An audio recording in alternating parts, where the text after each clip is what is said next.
$65 billion வரை மோசடி. சாதாரண மக்கள் முதல் வங்கி தலைவர் வரை யாரும் தப்பவில்லை. இது கற்பனை இல்லை, உண்மை. ஒரு மனிதன், ஆனால் $65 பில்லியன் மோசடி.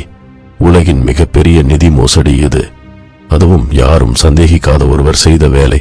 அவர்தான் Bernie Madoff, Nasdaq stock exchange X-chairman.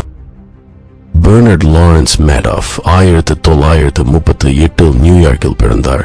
1960 தனது முதலீட்டு நிறுவனமான Bernard L Madoff investment securities LLC-ஐ தொடங்கினார். பிறகு நாஸ்டாக்கின் தலைவராகவும் இருந்தவர். வெளிப்படையாக பார்த்தால் ஒரு வெற்றிகரமான பணக்கார நபர் போலத்தான் தோன்றுவார். ஆனால் அந்த முகத்தின் பின்னால் இருந்தது உலகத்தையே குலுங்க வைத்த மோசடி.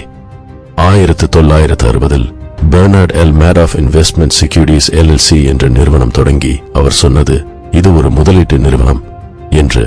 ஆனால் உள்ளே நடந்தது, புதிய முதலீட்டாளர்களிடம் பெற்ற பணத்தை பழைய முதலீட்டாளர்களுக்கு கொடுத்தார். இதுதான் பொன்சி திட்டம். 2008 உலகம் பொருளாதார நெருக்கடியில் மூழ்கிய போது மேடாஃப் திட்டமும் அழிந்தது. புதிய முதலீட்டாளர்கள் வரவில்லை, பணம் கொடுக்க முடியாத நிலை உருவாயிற்று.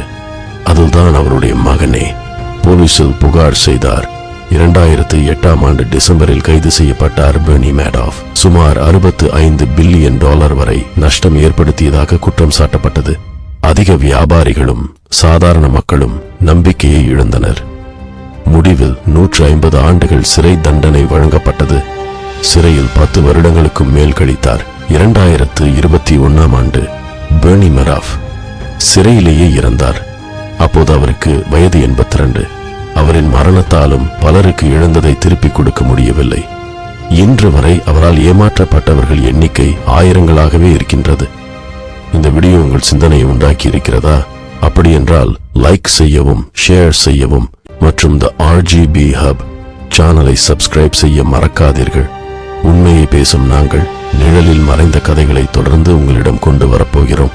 நன்றி, வணக்கம்.